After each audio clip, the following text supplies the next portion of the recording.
2 Kings chapter 4.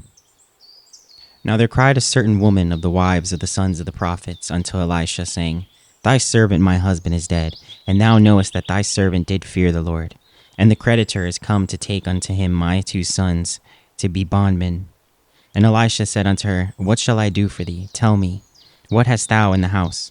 And she said, Thine handmaid hath not anything in the house, save a pot of oil. Then he said, Go, borrow thee vessels abroad of all thy neighbors, even empty vessels, borrow not a few. And when thou art come in, thou shalt shut the door upon thee and upon thy sons, and shalt pour out into all those vessels, and thou shalt set aside that which is full. So she went from him, and shut the door upon her and upon her sons, who brought the vessels unto her, and she poured out. And it came to pass, when the vessels were full, that she said unto her son, Bring me yet a vessel. And he said unto her, There is not a vessel more. And the oil stayed. Then she came and told the man of God, and he said, Go, sell the oil, and pay thy debt, and live thou and thy children of the rest. And it fell on a day that Elisha passed to Shunem, where was a great woman, and she concentrated him to eat bread. And so it was that as oft as he passed by, he turned in thither to eat bread. And she said unto her husband, Behold now, I perceive that this is a holy man of God, which passeth by us continually.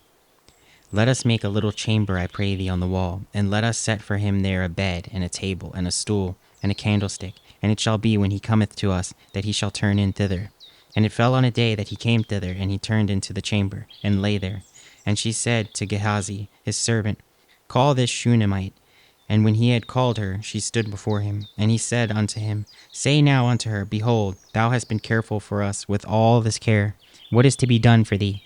Wouldst thou be spoken for to the king, or to the captain of the host? And she answered, I dwell among mine own people. And he said, What then is to be done for her? And Gehazi answered, Verily she hath no child, and her husband is old. And he said, Call her. And when he had called her, she stood in the door. And he said, About this season, according to the time of life, thou shalt embrace a son. And she said, Nay, my lord, thou man of God, do not lie unto thy handmaid. And the woman conceived and bare a son at that season that Elisha had said unto her, according to the time of life. And when the child was grown, it fell on a day that he went out to his father to the reapers. And he said unto his father, My head, my head. And he said to a lad, Carry him to his mother.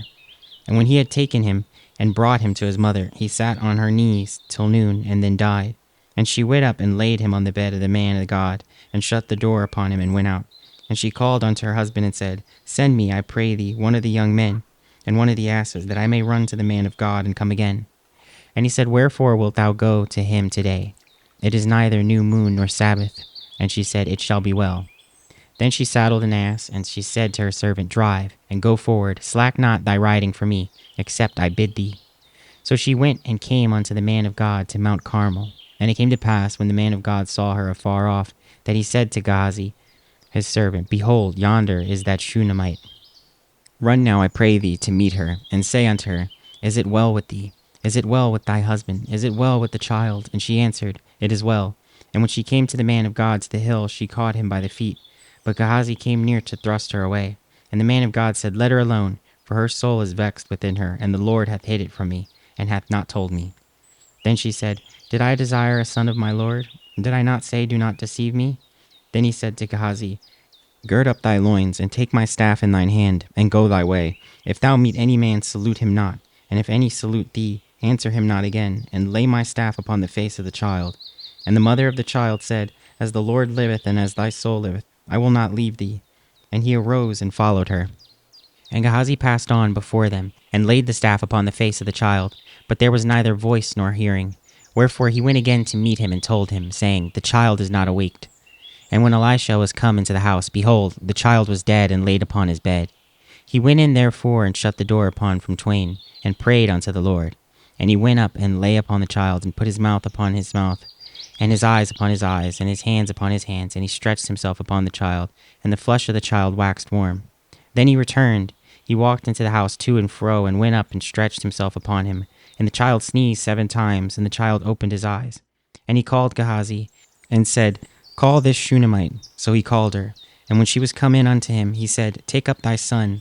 That she went in and fell at his feet, and bowed herself to the ground, and took up her son, and went out.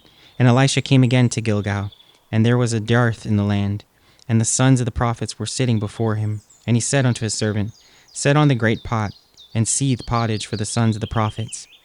And one went out into the field to gather herbs, and found a wild vine, and gathered thereof wild gourds his lapful, and came and shred them into the pot of pottage, for they knew them not.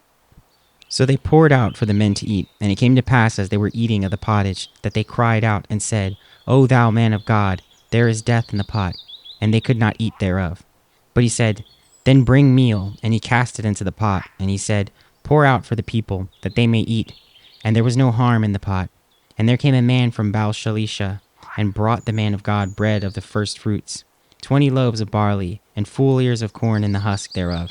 And he said, Give unto the people, that they may eat. And his servitor said, What should I set this before 100 men? He said again, Give the people, that they may eat. For thus saith the Lord, They shall eat, and they shall leave thereof. So he set it before them, and they did eat, and left thereof, according to the word of the Lord. 2 Kings chapter 5. Now Naaman, captain of the host of the king of Syria, was a great man with his master, and honorable, because by him the Lord had given deliverance unto Syria. He was also a mighty man in valor, but he was a leper. And the Syrians had gone out by companies, and had brought away captive out of the land of Israel a little maid, and she waited on Naaman's wife. And she said unto her mistress, Would God, my lord, were with the prophet that is in Samaria, for he would recover him of his leprosy. And one went in and told his lord, saying, Thus and thus said the maid that is of the land of Israel. And the king of Syria said, Go, and I will send a letter unto the king of Israel.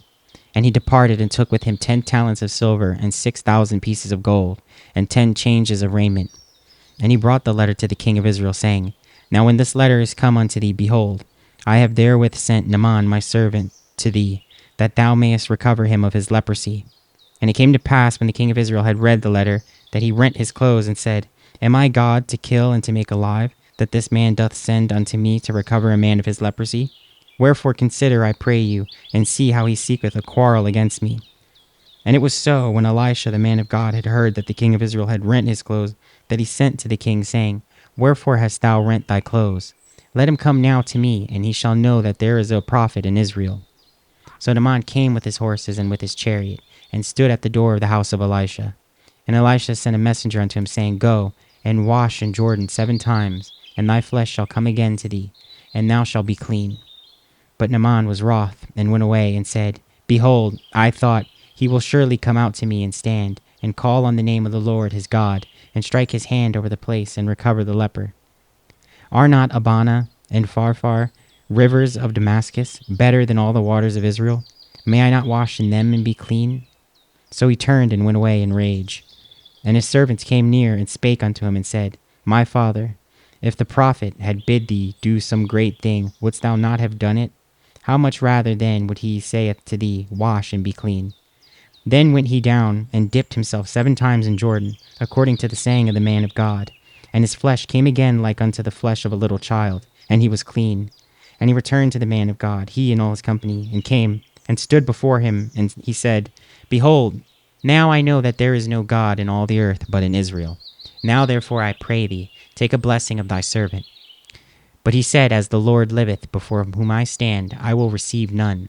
And he urged him to take it, but he refused. And Naaman said, Shall there not then, I pray thee, be given to thy servant 2 mules, burden of earth? For thy servant will henceforth offer neither burnt offering nor sacrifice unto other gods, but unto the Lord.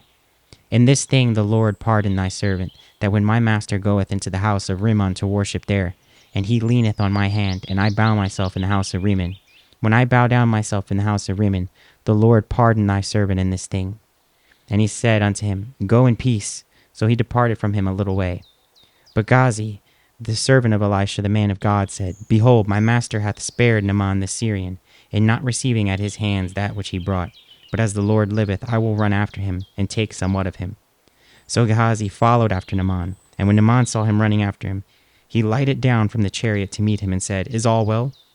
And he said, All is well. My master has sent me, saying, Behold, even now there be come to me from Mount Ephraim 2 young men of the sons of the prophets.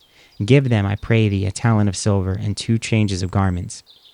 And Naaman said, Be content, take 2 talents. And he urged them, and bound 2 talents of silver in 2 bags, with 2 changes of garments, and laid them upon 2 of his servants. And they bare them before him. And when he came to the tower, he took them from their hand and bestowed them in the house. And he let the men go, and they departed. But he went in and stood before his master. And Elisha said unto him, Whence comest thou, Gehazi? And he said, Thy servant went no whither. And he said unto him, Went not mine heart with thee, when the man turned again from his chariot to meet thee? Is it a time to receive money, and to receive garments, and olive yards, and vineyards, and sheep, and oxen, and men servants, and maidservants? The leprosy therefore of Naaman shall cleave unto thee, and unto thy seed forever. And he went out from his presence as a leper, as white as snow. 2 Kings chapter 6. And the sons of the prophets said unto Elisha, Behold now, the place where we dwell with thee is too strait for us. Let us go, we pray thee, unto Jordan, and take thence every man a beam, and let us make a place there where we may dwell. And he answered, Go ye.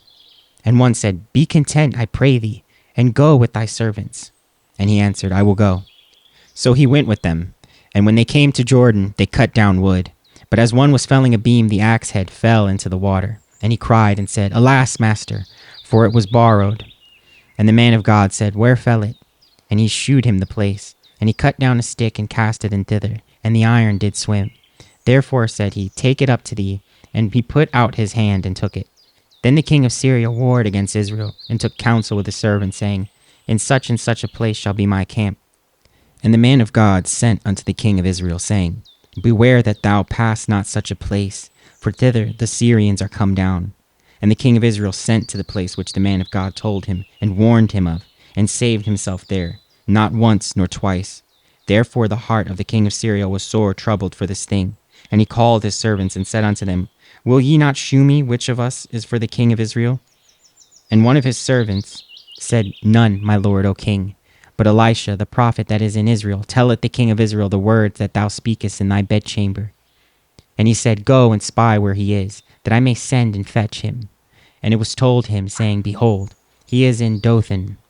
Therefore sent he thither horses and chariots and a great host. And they came by night, and compassed the city about. And when the servant of the man of God was risen early, and gone forth, behold, a host compassed the city both with horses and chariots. And his servants said unto him, Alas, my master, how shall we do? And he answered, Fear not, for they that be with us are more than they that be with them. And Elisha prayed and said, Lord, I pray thee, open his eyes that he may see. And the Lord opened the eyes of the young man, and he saw, and behold, the mountain was full of horses and chariots of fire round about Elisha. And when they came down to him, Elisha prayed unto the Lord, and said, Smite this people, I pray thee, with blindness. And he smote them with blindness according to the word of Elisha. And Elisha said unto them, This is not the way, neither is this the city. Follow me, and I will bring you to the man whom you seek. But he led them to Samaria. And it came to pass, when they were coming to Samaria, that Elisha said, Lord, open the eyes of these men, that they may see. And the Lord opened their eyes, and they saw, and behold, they were in the midst of Samaria. And the king of Israel said unto Elisha when he saw them, My father, shall I smite them? Shall I smite them? And he answered, Thou shalt not smite them. Wouldst thou smite those whom thou hast taken captive with thy sword and with thy bow? Set bread and water before them, that they may eat and drink, and go to their master. And he prepared a great provision for them. And when they had eaten and drunken, he sent them away. And they went to their master. So the bands of Syria came no more into the land of Israel. And it came to pass after this that Benhadad king of Syria gathered all his host, and went up, and besieged Samaria. And there was a great famine in Samaria. And behold, they besieged it, until an ass's head was sold for 80 pieces of silver, and the 4th part of a cab of dove's dung for 5 pieces of silver. And as the king of Israel was passing by upon the wall, there cried a woman unto him, saying, Help, my lord, O king. And he said, If the Lord do not help thee, whence shall I help thee? Out of the barn floor, or out of the winepress? And the king said unto her, What aileth thee? And she answered, This woman said unto me, Give thy son, that we may eat him today, and we will eat my son tomorrow. So we boiled my son, and did eat him. And I said unto her on the next day, Give thy son, that we may eat him. And she hath hidden her son. And it came to pass, when the king heard the words of the woman, that he rent his clothes, and he passed by upon the wall. And the people looked, and behold, he had sackcloth within upon his flesh. Then he said, God do so and more also to me, if the head of Elisha the son of Shaphat shall stand on him this day. But Elisha sat in his house, and the elders sat with him, and the king sent a man from before him. But ere the messenger came to him, he said to the elders, See ye how this son of a murderer hath sent to take away mine head. Look, when the messenger cometh, shut the door, and hold him fast at the door. Is not the sound of his master's feet behind him? And while he yet talked with them, behold, the messenger came down unto him. And he said, Behold, this evil is of the Lord. What should I wait for the Lord any longer?